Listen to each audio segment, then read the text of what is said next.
बिस्मिल्लाहिर्रहमानिर्रहीम। हम्दो सना रब्बे मेहरबान के नाम और दुरूद सलाम हज़रत मोहम्मद मुस्तफ़ा सल्लल्लाहु अलैहि वसल्लम। आमिर उस्मान आदिल और आप देख रहे हैं मेरा यूट्यूब चैनल। नाज़रीन, जब आप गुजरात से सफ़र करते हैं, कोटला अरवली खां से गुज़र के भिम्बर आज़ाद कश्मीर जाते हैं, तो आपको ऐन सड़क पर एक खूबसूरत घर दिखाई देता है और जिसके ऊपर आवेज़ा बोर्ड, इंसाफ सेक्रेटेरिएट और बुलंदो बाला PTI का झंडा। ये घर है जनाब, ये तहरीक इंसाफ का सेक्रेटेरिएट है खान सुल्तान महमूद साहब का। और खान सुल्तान महमूद पाकिस्तान की सियासत में एक उजला किरदार हैं, एक रोशन बाब हैं, और ये इनकी सबसे बड़ी खूबी जो इनको बाकी सियासतदानों से मुमताज़ करती है कि हमेशा ये खरी बात कहने के आदी हैं, सच्ची बात करते हैं और लगी लिपटी रखे बगैर करते हैं। जहाँ वक्त आता है अपनी जमात पर तनकीद करने का, वहाँ ये बिला तमीज़ तनकीद करते हैं पॉलिसियों के ऊपर। कारकुनों के दिलों की धड़कन है, कारकुनों के साथ खड़े होते हैं। और आप देख रहे हैं कि इन्होंने बड़े शौक़ से, बड़े अरमान से हुए कारकुनों के लिए ज़िला गुजरात में सबसे बड़ा सेक्रेटेरिएट बना दिया। अस्सलाम खान साहब, सबसे पहले तो हम आपके मशकूर हैं कि आज आपने हमें मौका दिया, हमारी मेहमान नवाजी की। चलते हैं आपकी तरफ सबसे पहले कि आप 1984 की दहाई में अमेरिका चले गए रोज़गार के लिए। आपने वहाँ मेहनत की, मुशक्क़त की। वो कौन सा लम्हा था कि जब आपने अमेरिका की आसाइशें छोड़कर पाकिस्तान आने का और फिर एक मुश्किल तरीन हलके में बलदियाती इंतखाब में उतरने का फ़ैसला कर लिया? ये इसके पीछे क्या था? वालेकुम अस्सलाम। बड़ी खुशी हुई है जो साहब जनाब ने मैनू टाइम दिता है।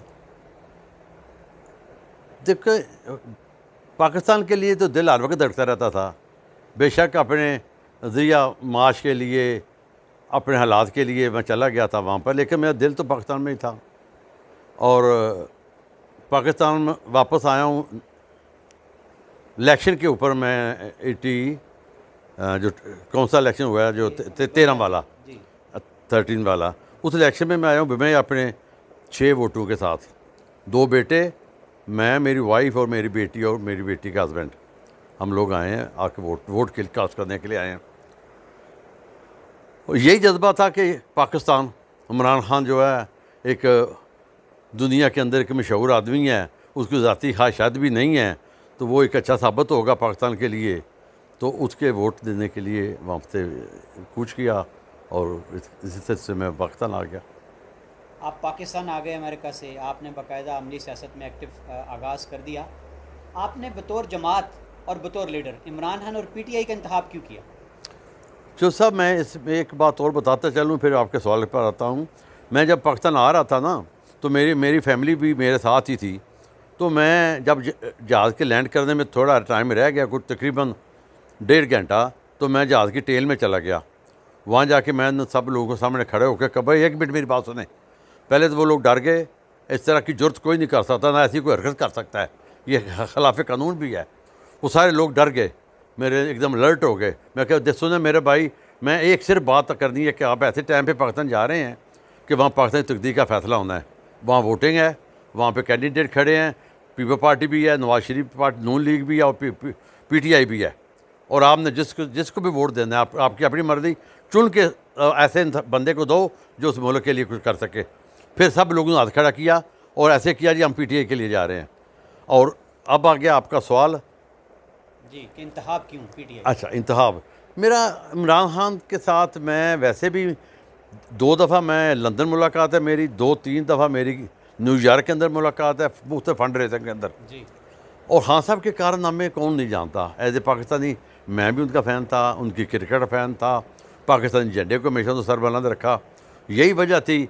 और फिर जो उनका एक मुखलस होना और बग़ैर किसी लालच के उनके ऊपर अल्लाह का करम था, यही चीज़ हमारे पेश नज़र थी कि ऐसा बंदा अगर अल्लाह ताला ने आगे ले आया तो इंशाअल्लाह पाकिस्तान को उसका कुछ समर मिलेगा, कुछ बेहतरी आएगी। जी बिल्कुल ठीक हो गया। अब ये बताएं कि आपने PTI का इंतखाब कर लिया, इमरान खान को बतौर लीडर आपने जाना कि वो मुल्क के लिए मुखलिस है।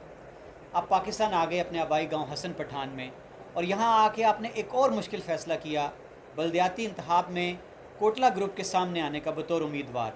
तो वो तजुर्बा कैसा था आपका और वो फ़ैसला कैसा था? कोटला ग्रुप के सामने तो मैं 13 वाले इलेक्शन में ही आ गया था, क्योंकि हमने जब खुल के पीटीआई को वोट दिया, अपने साइन बोर्ड लगा दिए इमरान खान के और पीटीआई के झंडे लगा दिए, तो उनको वोट देने के लिए हम नंगे हो गए, बिल्कुल सामने आ गए। तो कोटला बरादरान के साथ मेरे उससे पहले बड़े अच्छे टर्म अभी भी हैं, बड़ा एहतराम का रिश्ता है। चौधरी आबद साहब के साथ बड़ी एक स्पेशल मेरी बड़ी अच्छी ऐसी महफिल थी उनके साथ। तो ये फ़ैसला इसलिए किया था कि कोटला बरादरान की थोड़ा सा इलाके में जो खौफ दहशत थी, या उनका जो इलाके के साथ था एक तरीक़ाकार ज़िंदगी का, वो वोट दफ्तर नहीं हमें बनाने दे रहे थे, पीटीआई को जगह नहीं मिल रही थी कोटला के अंदर। फिर मैंने अपने घर को अपने बच्चों के साथ प्रोग्राम सलाह करके मैं अपने घर को पीटीआई का, मेरे बेटे का नाम भी पीटीआई सेक्रेटरी रख दिया, और हमने वो फिर इलेक्शन के लड़ने का भी इसीलिए कि वो लोग डरते थे, कोई नहीं रखता था, संदूकड़ी नहीं रखता था। हमें उन्होंने नहीं कहा, मैं अल्फिया कहता हूँ कि मुझे उनकी तरफ से आपके ना बिल्कुल अभी तक नहीं, कोई पैगाम, बल्कि पैगाम तो मुझे चौधरी आबद साहब की तरफ से बड़े ही हमेशा मिले हैं कि भाई हम आपके साथ बड़े, बल्कि मुझे फेस टू फेस कहा चौधरी साहब ने कि भाई बंदे एक दफ़ा हाँ साहब बताएं कि क्या मैंने कोई ऐसी चीज़ रहने दी है पाकिस्तान के अंदर जो खारियाँ गुजरात में कोटला में नहीं लेके आ गया। ये सवाल किया उन्होंने जी हाँ, और मुझे क्या फिर आपकी ज़रूरत नहीं है आप लोगों के दोस्तों की। मैं कहा हाँ साहब, चौधरी साहब मैं मुझे एहतराम है कि आपने मुझे ये बातें की हैं। मेरे और गांव के बहुत लोग थे, यहाँ एक फातिहा थी उसके ऊपर। हाँ सब बात ये है कि नवाज शरीफ कहता है नून लीग है, आप कहते हैं नून है, वो पाकिस्तान का नाम लेता है। और मनान में और नवाज शरीफ में मैं समझता हूँ कि बहुत फ़र्क है। हम इनको देख चुके हैं 10 साल, उस वक्त 10 साल ही हुए थे, 15 तो बहुत बाद में हुए हैं ना। तो मैं इसीलिए आपसे जी हाँ साहब, एक बड़ा सवाल उठता है ओवरसीज़ पर। आप ख़ुद भी एक अरसा आपने मुल्क से बाहर गुजारा है। समंदर पार पाकिस्तानियों को ये इल्ज़ाम दिया जाता है कि वो दीवाने हैं पीटीआई के और इमरान खान के, इसकी कोई ख़ास वजह है? देखें, ये तो किसी आदमी को दीवाना होना जो है वो ऐसे दीवाना तो कोई नहीं हो जाता ना। हम जिधर जाके 50-35 साल मुझे भी हो गए हैं बाहर उधर अमेरिका के अंदर, तो मैं बगैर सोचे समझे दीवाना हो सकता हूँ। हाँ साहब, उन खान का करैक्टर है, खान की एक जो डरना ही पूरे का पूरा एक उधर यूनिवर्सिटी बना ली थी। रोज़ाना शाम को, सुबह को शाम को वहाँ के लेक्चर देते थे, क्या करना है, क्या आपका राइट है, हुकूमत के क्या राइट है, आपके क्या राइट हैं। बेशक आप उससे इख्तलाफ कर सकते हैं, लेकिन वो लोगों ने बहुत लर्न किया है। यही वजह थी मेरा भी उनका चूज़ करना कि भाई वो एक पढ़ा लिखा इंसान है और सियासत का स्टूडेंट भी है। यानी हम ये कह सकते हैं कि समंदर पार पाकिस्तानी जो उन तरक्की याफ्ता ममालिक में रहते हैं, वो जो लेवल देखते हैं तरक्की का, मयार का, लीडरशिप का, आपने ये समझा कि ये बंदा है जो उस मयार पर पूरा उतरता है। बिल्कुल बिल्कुल चौधरी साहब, ये आपका वैलिड सवाल है भी ऐसे ही है कि सारे लोग जो है ना, इनके जो यही धड़का लगा हुआ है ना, वो वोटिंग मशीन जो है, इलेक्ट्रॉनिक वोटिंग मशीन का ना मानना और दूसरा ओवरसीज़ को वोट ना देना, इन्होंने बल्कि ये आतदर्मी रख के और मज़ीद खिलाफ कर लिया लोगों को। जी, जो इनके चाहने वाले थे वो भी थोड़े पीछे हो गए हैं। वो भी पीछे हो गए। अच्छा, मुझे ये बताइएगा कि ओवरसीज़ पाकिस्तानियों के अपने पीछे, अपने वतनों में, शहरों में, पाकिस्तान में बड़े मसाइल क्या होते हैं इन लोगों के? ये मैं ज़रूर कहूँगा हाँ साहब को कि हाँ साहब, जितना आप ओवरसीज़ से प्यार करते हैं, जितना आप हर अपने लेक्चर में कोई भी प्रोग्राम हो आप ओवरसीज़ का नाम लेते हैं, बड़े अच्छा नाम लेते हैं। ओवरसीज़ 70% मुल्क की मसाइल ओवरसीज़ की जो है फंडिंग जो भेज रहे हैं, जो पैसे भेज रहे हैं यहाँ पे मुल्क के अंदर, उसके साथ जो सारा काम चल रहा है। लेकिन हमारे मसाइल हल नहीं हुए अभी तक भी। हमें एयरपोर्ट पे भी ऐसे देखा जाता है, पता नहीं कौन आ गए हैं, रास्ते में भी लोग लूट लेते हैं। फिर वो मलिक सलीम वाला केस आपके सामने है, वो फैमिली नासिर साहब वाला, उनका केस आपके सामने, वो बच्चों को लेके कभी रोड पे बैठा हुआ है, वज़ीर आज़म हाउस जाता है, प्राइम जी सुप्रीम कोर्ट के दफ्तर के सामने गया है, अदालतों के फैसले भी आ चुके हैं, लेकिन जालिम लोगों ने नहीं उसका फैसला दिया, नहीं उसके हक हकूक़ दिए। यही चीज़ है कि थोड़ा अभी एक देखें, एक हाथ सामने, मैं नहीं कहता 2-3 फूट तो लाने वालों की ज़्यादती, चलो ठीक है, लेकिन हम वहाँ से 2-3-4 साल बाद अपना एक फ़ोन लेके आते हैं तो वो भी आगे चंद दिन हफ्तों के बाद बंद हो जाता है। तो कम हाँ साहब को एक फ़ोन तो देना चाहिए ना। एक टेलीफोन से सहूलत साथ आए। तो मसाइल ओवरसीज़ के ज़रूर हैं, मैं आपको ये ज़रूर बताऊँगा कि ओवरसीज़ मसाइल बहुत ज़्यादा है। जी ठीक हो गया, ओवरसीज़ के मसाइल भी अपनी जगह मौजूद हैं, अभी तक इदारों में वो चीज़ नज़र नहीं आ रही जो बेहतरी के लिए होनी चाहिए। इस वक्त अब आपकी जमात मरकज़ में भी बरसर इक़्तिदार है, जी, सूबे में भी मरकज़ बरसर इक़्तिदार है। अपोजिशन बड़ी कड़ी तनकीद करती है महंगाई के ऊपर, इश्यूज़ के ऊपर, इस पर आप क्या कहते हैं? देखिए जी, बेशक हमारी हुकूमत है, मरकज़ में भी है, 2 सूबों में भी है, इसमें कोई शक नहीं है। महंगाई जो है ना, महंगाई ये एक इशू बन गया है, ऐसा एक ना एक उन्होंने डुगडुगी हाथ में पकड़ ली है अपोजिशन ने, वो हर वक्त इसका नाम बड़ा शोर गौर से करते हैं। ये मसनूई सारी जितने भी DCO वगैरह मार्केट कमेटी हैं हमारी हैं, हमारे कमिश्नर साहब हैं, ये सब इनकी कमज़ोरी की वजह से है। कोई ऐसी प्रॉपर जॉब नहीं कर रहा, कोई मार्केट कमेटियाँ काम नहीं कर रही, मसनूई महंगाई है। कुछ महंगाई ज़रूर है, लेकिन उसके बावजूद ये ज़्यादा जो है शोर है। मैं अब 2 साल से इधर ही हूँ, मैं नहीं गया वापस।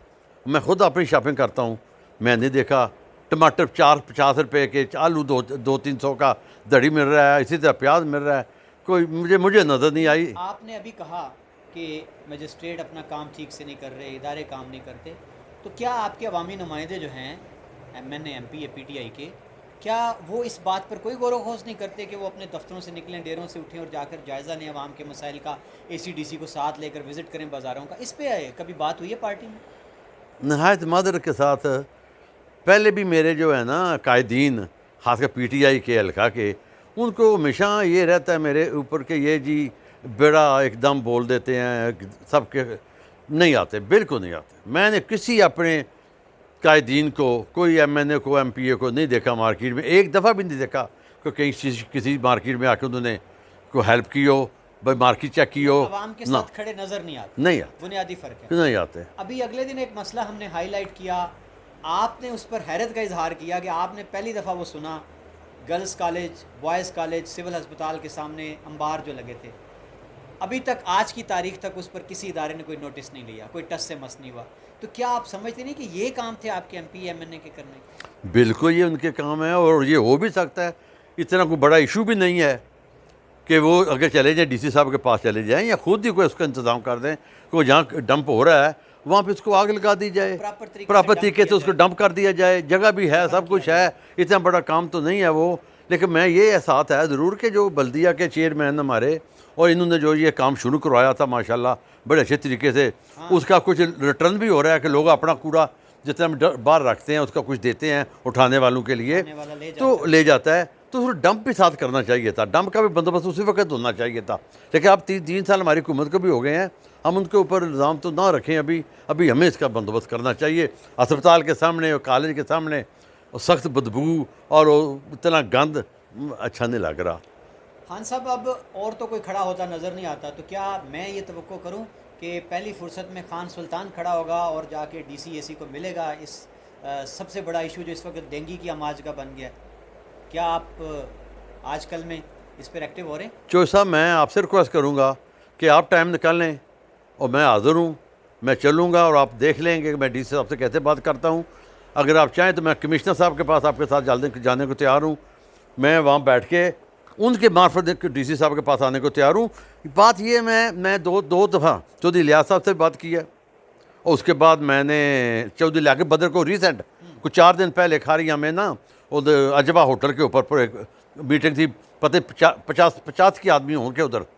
मैं लियाक़त बदर साहब को खुद पूछा है, मैं कह जी आप 3 मीटिंगें 4 मीटिंगें मैं दे चुका हूँ कि जो आप हैं, मैं आपके सारे MNA MPA और जो नहीं भी सेलेक्ट हुए, नहीं बन सके, चौधरी लियाज़ साहब वो भी उधर होते हैं, और अपने नासिर छप्पर साहब होते हैं। वहाँ आपकी DC के साथ मीटिंग होती है और DC साहब तकरीर कर रहे होते हैं, आप सब लोग बिल्कुल सिर सर ऐसे करके बैठे होते हैं। या कभी आपको बात करते नहीं देखा, मैं देखा नहीं, लेकिन शायद आप करते ज़रूर होंगे। क्या वो सिर्फ चाय सेशन है, या कभी आपने आके बाहर प्रेस रिलीज नहीं दी, कोई रिपोर्ट नहीं दी कि भाई हमारी DC साहब ये बात हुई है, DC साहब ने हमें ये चीज़ दी है, हमने DC साहब ने ये डिमांड किया है, हमारी ये डिमांड पूरी हो गई है। कभी आपने नहीं आके बताया, तो क्या फ़ायदा लोगों को आंखों में नमक डालने का? खान साहब, एक बड़ा सियासत में तासुर आम है कहते हैं कि जिस इलाके का MP MNA बनता है वो वहाँ पे ज़्यादा डेवलपमेंट करवाता है। एक नेचुरल बात है, फितरी बात है। बेशक। चौधरी अरशद साहब माशाल्लाह सराय आलमगीर में बड़े एक्टिव हैं। अभी पता चला कि उन्होंने एक बड़ा प्रोजेक्ट ट्रॉमा सेंटर का ले लिया, ओवरहेड ब्रिज की बातें होती हैं। कोटला अरवली खान जो एक बहुत बड़ा मरकज़ है, उस हवाले से आप तरक्की की रफ्तार को कैसे देखते हैं, अपने MPA साहब की कारकर्दगी? शो साहब, आप मुझे मुश्किल में डाल रहे हैं। तो बात तो मुझे अब माइक के सामने, कैमरे के सामने सही करनी पड़ेगी ना। जी बिल्कुल खा रही हैं कोटला को, ककराई को बिल्कुल नज़रअंदाज किया हुआ है। ट्रामा सेंटर की हमें खुशी है, बहुत खुशी है, होना चाहिए। बड़ा अच्छा किया चौधरी अरशद साहब ने। ओवरहेड ब्रिज के लिए उन्होंने स्पेशल पैसा लिया है वज़ीर आला से, बहुत अच्छा किया है। लेके बदर साहब ने अपना अपडेट करा लिया, हॉस्पिटल करा लिया है, और बाकी भी सब लोग कर रहे हैं। क्या 32-35 कनाल ज़मीन थी, और दो DC इधर कितने खड़े होकर वायदा करके गए हैं पाकिस्तान के लोगों के साथ कोटला के अंदर कि भाई ये 32 कनाल ज़मीन तो बिल्कुल बड़ा डिस्ट्रिक्ट लेवल का हॉस्पिटल बनना चाहिए, इतनी ज़मीन है। और इधर ये ऐसा ना करना या ना करवाना, ये कूड़ा क्रिकेट का सामने उधर पड़ा रहना, तो अरशद साहब के लिए लम्हा फिक्रिया है। जो अरशद साहब के लिए बहुत लम्हा फिक्रिया है। सड़क जो आपके घर से गुजरती है, मरकज़ी शाहरा है गुजरात डिस्ट्रिक्ट की सबसे तवील, गुजरात भिम्बर रोड जिसको बोलते हैं, इसकी हालत भी तो अब नागुफ्ता बे है। इस पर कभी बात हुई? मैं अभी ये बताना चाहता हूँ आपको कि आपसे पहले यहाँ पे मेरे साथ बड़िंग के और चिड़ियावला के अभी मैंने आप बात भी की है। जब आप अंदर आए, गाड़ी आपकी गाड़ी तब अंदर आई है, वो गाड़ी बाहर निकल रही थी, मैंने आपको वेट कराया, वो गाड़ी बाहर गई है। वो यही मेरे साथ बात कर रहे थे कि डिस्ट्रिक्ट जो है गुजरात चौधरी तनवीर साहब से को 5-6 लाख मजदूरी करवाओ, हम खुद भी इकट्ठे करते हैं, या पैच ही लगवा दें। पैच वर्क्स के लिए अपनी मदद आप करके, वो कहते हैं जी हम देने अख्तियार हैं। नहीं, लेकिन सवाल वहीं आके रुकेगा कि जब आपकी जमात मरकज़ में भी सूबे में भी है, तो फिर फंड्स की किल्लत क्यों है? या ये सड़क कभी नोटिस में नहीं आई MNA MPs की? मैंने कई दफ़ा चौधरी लियाज़ साहब के साथ, चौधरी लियाकत के साथ और चौधरी अरशद साहब के साथ, मैं सामने आपको बता रहा हूँ कि मैंने कितनी दफ़ा बात की है कि भाई ये सड़क का कुछ कराएं। मैं चौधरी आबा साहब से बात की, चौधरी आबा साहब ने कहा जी ये DC साहब के पास फंड आता है, अब DC को मिलो। फिर मैं DC साहब को मिला हूँ, जाके उधर जाके उनके ऑफिस में मिला हूँ। और फिर एक दफ़ा जब नहीं हमारा कोरोना का पास हुआ हॉस्पिटल इंजेक्शन के लिए, उधर भी मेरी बात हुई है। यकीनन आप उधर ही थे कि मैं DC साहब ये हमारी रोड का क्या बनेगा, कोई सुनता नहीं है। फंडिंग की मसला ज़रूर है, पता नहीं अब ये चौधरी अरशद साहब को पता होगा कि इतनी छोटी रोड के लिए क्यों नहीं होती हैं, तरजीहात होती हैं। एक मेगा प्रोजेक्ट है, तरजीहात होती हैं, ये तरजीहात नहीं है। ये एक सवाल है कि जब भी कोई जमात बरसर इक़्तिदार आती है, उसका कारकुन जो है वो प्रमोट होता है, क़यादत उनका ख्याल करती है, कारकुनों को हर तरह से प्रमोट किया जाता है। PTI का कारकुन ख़ास तौर पर ज़िला गुजरात में वो क्या सोचता है? ज़िला गुजरात में कुछ फ़ैसले ऐसे हुए हैं जिन फैसलों के ऊपर वर्कर जो हैं वो बहुत बददिल हुआ है। ये काफ लीग के साथ जो हमारा ताद था, हम इत्तेहाद पे खड़े थे, हम इत्तेहाद पे खड़े हैं। अब पार्टी अभी फैसला करेगी तो हमें सोचना पड़ेगा हम इत्तेहाद के साथ चलेंगे, क्योंकि हाँ तब का आर्डर अगर आ गया। लेकिन इत्तेहाद वाले जिन्होंने फ़ायदा उठाया इत्तेहाद का, उन्होंने कई दफ़ा आपको लेट डाउन की कोशिश की है। सर आलमगीर की जाके उन्होंने ऐसी तकीर की कि भाई हमारा कोई इत्तेहाद नहीं किसी के साथ। उन्होंने चौधरी लियाज़ साहब को भी ऐसे तरीके से उनका नाम लिया कि जैसे, फिर वो तो उनके बुज़ुर्गों के बड़े तलक वाले हैं, उनकी फैमिली उनके बुज़ुर्गों के साथ बड़ा तलक उनका रहा है। फिर चौधरी विजाज साहब ने इस्लामाबाद के अंदर वो बेनिफिट लिया कि ये जितने महाजरीन बने हैं, सेलेक्ट हुए हैं, वो सारा काफ लीग ने काम किया। वहाँ तो चौधरी नईम रज़ा साहब ने बड़े खड़े होकर कहा जी इसमें PTI का कोई किरदार ही नहीं है। फिर अब सबको बस मैसेज मिल गया। चौधरी नईम रज़ा साहब भी खुश हो गए होंगे और काफ लीग भी खुश हो गई होगी, चौधरी वजाद को भी मतलब सबक मिल गया होगा कि भाई ये इत्तेहाद था, बल्ले का निशान था। आपके उन महाजरीन जो कैंडिडेट थे तो उन्होंने अल्लाह के फजल से जीता भी है। काफ का भी वोट होगा, मैं नहीं कहता नहीं होगा, लेकिन हम ये तो नहीं कहते ना काफ नहीं है इसमें, जैसे वो इग्नोर कर रहे हैं PTI का कोई काम ही, कोई किरदार ही नहीं है। पिछले दिनों आपको देखा गया, आपकी मुलाकात गवर्नर पंजाब से भी हुई। जी बिल्कुल, आप जाते रहते हैं मरकज़ी सतह पर भी, सूबाई सतह पर भी। एक बड़ा चर्चा है, शोर है जी कि एक वो नून लीग जिसको आपने मुकदमात में उलझाया हुआ, आप कहते हैं नून लीग ख़त्म हो गई है, तो कैंटोनमेंट बोर्ड के इलेक्शन में क्या हुआ? नून ने कैसे मात दे दी पीटीआई को? क्या टिकटों की तकसीम गलत थी या वही जो एक गैप है लीडरशिप में और कारकुनों में? आप क्या देखते हैं? मैं तो क्लियर कहूँगा कि वर्कर के अंदर कोई इख्तलाफ नहीं है। वर्कर स्टिल पीटीआई का वर्कर अपनी जगह पे डरा हुआ है, छपा हुआ है, अंदर उसके पीटीआई है, सामने उसके ये हमारे थानेदार हैं, पीटीआई काफिले के थानेदार हैं, काफिले के डीपीओ हैं, काफिले की इंतज़ामिया है, और अंदर पीटीआई है उसके दिल में। लेकिन हमारी क़यादत के अंदर इख्तलाफ है, क़यादत नहीं मिल के बैठती, क़यादत की वजह से सब मायूसी है, और जिन जिन जगहों पे हम हारे हैं वो भी क़यादत की वजह से। आप यही देख लेना, चौधरी एजाज साहब हमारे सूबाई सदर हैं, जी, ज़ीरो प्रोग्रेस है, जीरो प्रोग्रेस। ज़ीरो प्रोग्रेस है। मुझे शर्म के साथ ये कहना पड़ता है, मुल्तान में क्या हुआ? कोई एक जगह पे भी वो नहीं आए। सूबे की क़यादत उनके पास है। चौधरी साहब कल एक एडिशन दे दें जिसमें ये बता दें कि मैंने आप इस इदारे के दौर में किस किस ज़िले का दौरा किया और किस किस को जाके मिला हूँ। कोई नहीं मेरा कायद करेगा, कोई मेरा मैंने MP ये बात नहीं करेगा, क्योंकि उनको डर है, उनको डर है। उनको तो वो वोट लेके छुप गए, यहाँ पर हमें भी नहीं मिलते, वही कल्चर है कुछ। हमारी बात भी सुनते, हमें 6-6 दफ़ा उनके साथ टाइम मिलाना पड़ता है। ये सारी क़यादत जो है, अब पिंडी में देख लो कियानी साहब का क्या रिजल्ट है, ये बड़ा बुरा रिजल्ट रहा, बहुत बुरा रिजल्ट है। NA कतर की जब हम बात करते हैं तो एक आलम जो है, पूरी दुनिया मोतरफ़ है चौधरी आबिद रज़ा की बतौर एक लीडरशिप की, उनकी क्वालिटी के, कि उन्होंने बड़ा स्टैंड लिया गुजरात के चौधरीों के ख़िलाफ़, ज़िला कौंसिल का उन्होंने इलेक्शन भी जीता। आप बतौर शख्सियत, बड़ी हैरत की बात थी कि आप एक दफ़ा उनसे बाकायदा मिले भी, तो आपने कैसा पाया चौधरी आबिद रज़ा को? देखिए, चौधरी आबिद रज़ा साहब एक इस वक्त बड़े मंशूर हैं और बड़े संजीदगी के साथ उन्होंने अपने फैमिली को, अपने ग्रुप को बड़ी इज़्ज़त पहुँचाई है। पाकिस्तान के अंदर, पंजाब के अंदर ख़ास करके उन्होंने चौधरी मालिक के डेरे को एक जो इज़्ज़त दी है, दोहराई है, ये एक बहुत बड़ा कारनामा है। हर कोई चीज़ है ना, उनके साथ मुखालफत घर में हो रही है या हो रही है। मैं तो जब भी मिला हूँ कभी नहीं कहा कि भाई आप दूसरा घर हैं और दूसरे भाई आपके अलग हैं। मैं तो हमेशा कहा जी आप एक वालिद के औलाद हैं और आप भाई हैं, आपकी प्रॉपर्टी एक है, सब मिलजुल कर रहें, उसी में इज़्ज़त है। इनके गैप की वजह से, इनके अपनी गैप की वजह से इन्होंने अपने लिए मसाइल पैदा कर लिए हैं। अब देखें ना, वो 22 कनाल जगह दे के एक नया, वो हमारे इधर आए हैं, वो पहले फतेहपुर में गुजरात में थी वन स्टॉप बेकरी, अब वो फतेहपुर बन गई, गुजरात बन गई, कोटला बन गई। यहाँ भी इसी तरह है जनाब, डेरा बनता जा रहा है, डेरे पे डेरा बनता जा रहा है, और सब भी कहते हैं हम खिदमत कर रहे हैं। अब बताओ मुझे कि वो चौधरी शहबाज साहब ने अपनी ज़मीन दी है, ककरारी वालों ने अपनी ज़मीन दे के वो डेरा बनवाया है। जिस दिन डेरे की ओपनिंग हुई है, किसी उनके जिनके लिए बनाया उन्होंने कोई उनका नाम तक नहीं लिया, उनके वाला साहब का नाम नहीं लिया, चौधरी शहबाज का नाम नहीं लिया, कुछ शुक्रिया का लफ्ज़ नहीं बोला, एक लफ्ज़ तक नहीं बोला। और आनगी है ना जी, हैरत है, हैरत की बात है। और इसी तरह मैं तो कहूँगा बस फिर मैं ज़्यादा मैं क्या कह सकता हूँ। चौधरी साहबान जो है ना, वो उनकी अपना काम ही बोल रहा है।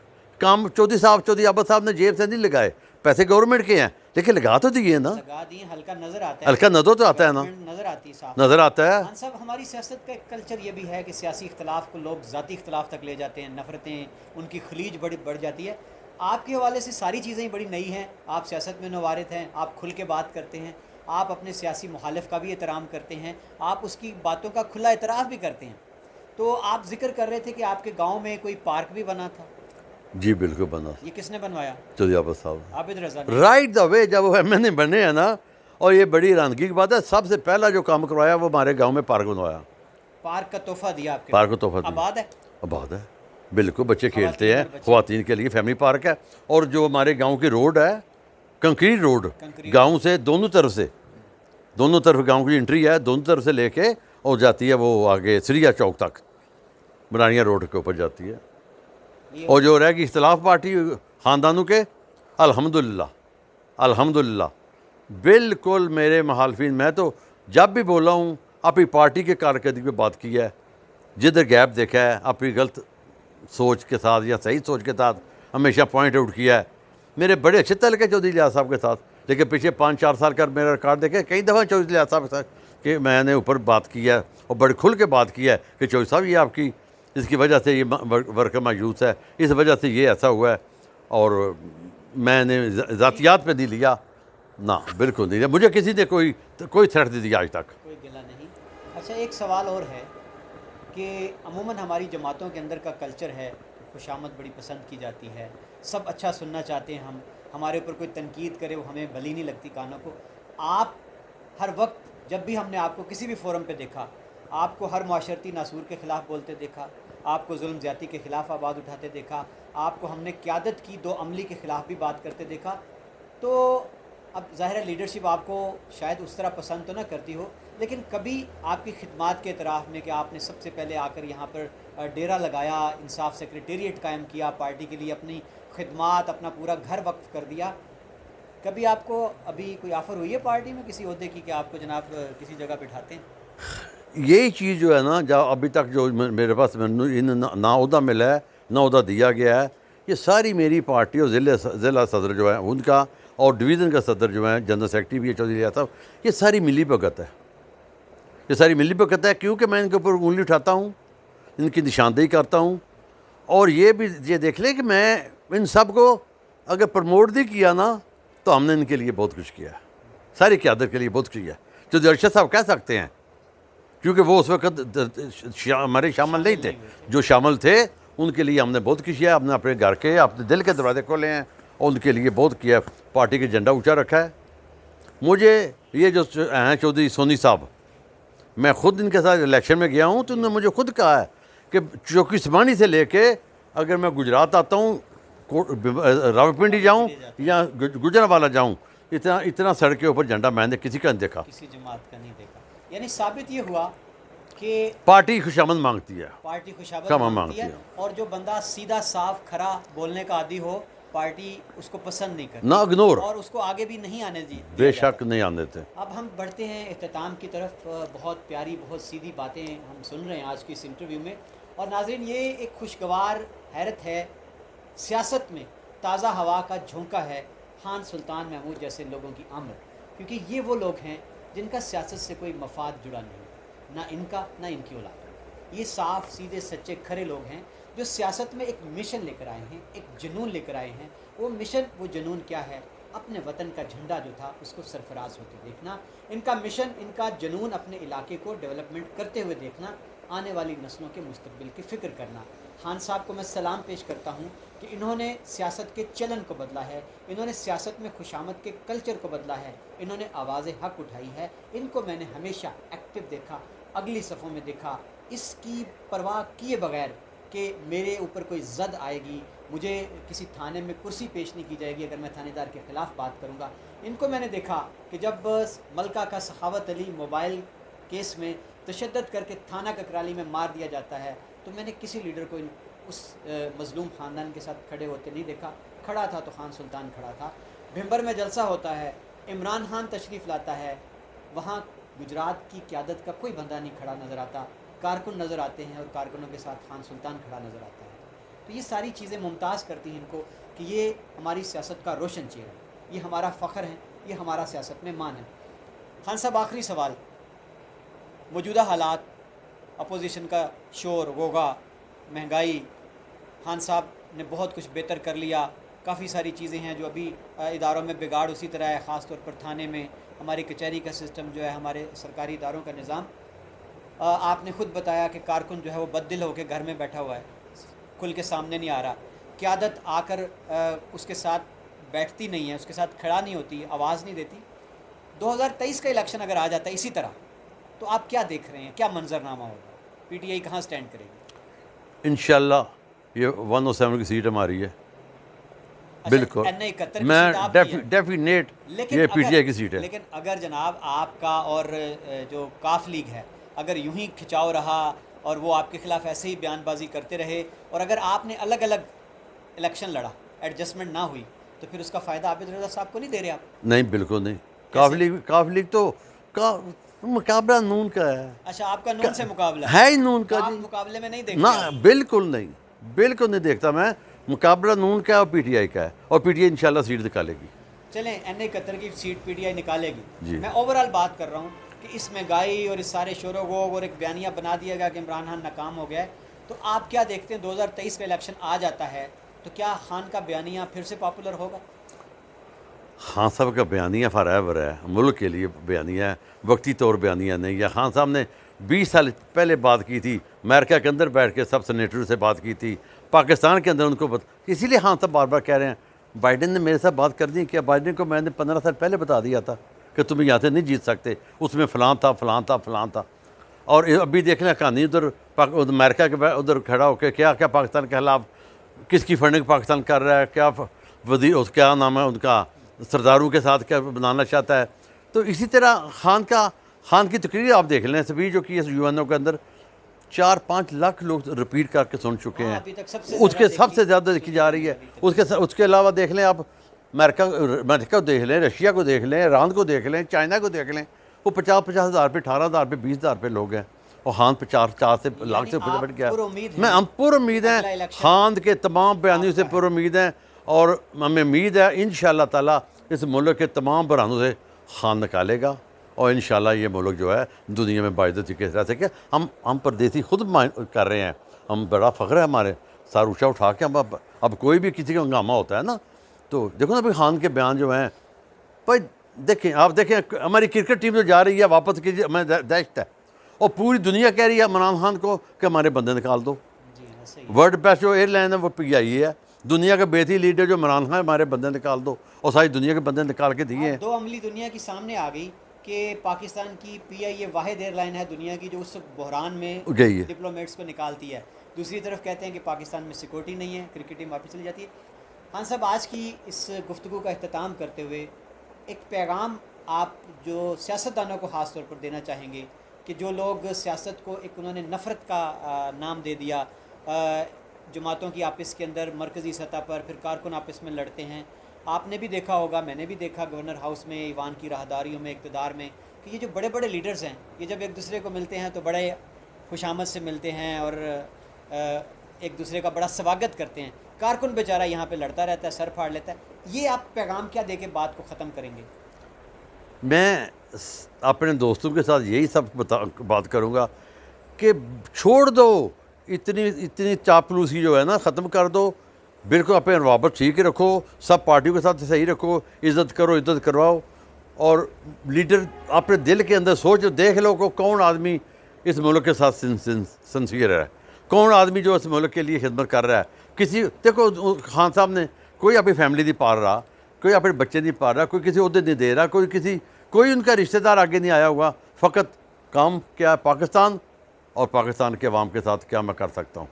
सुबह शाम उनका यही, सुबह उठते हैं शाम तक यही उनका काम है।